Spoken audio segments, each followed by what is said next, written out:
Hey everyone, welcome back to my channel. In today's video, I will show you how to play YouTube music in the background of your phone without needing YouTube Premium. Let's get started. First, open Safari on your phone. We will use the browser instead of YouTube app because the app doesn't support background play.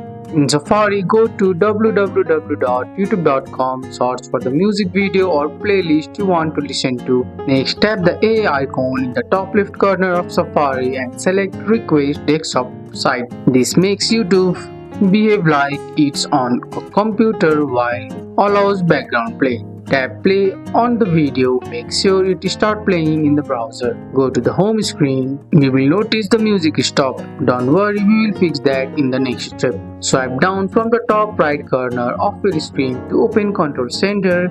You will see the music control there. Tap the play button and the YouTube music will continue playing in the background. Now you can use the other app, browse or even lock your phone while your music keep playing. And that's it. You don't need to buy YouTube Premium to enjoy background music on your iPhone. That's all for today's video, guys. I hope you guys like this video. If you found this video helpful, drop a like, subscribe for more videos. Thanks for watching. See you in the next one.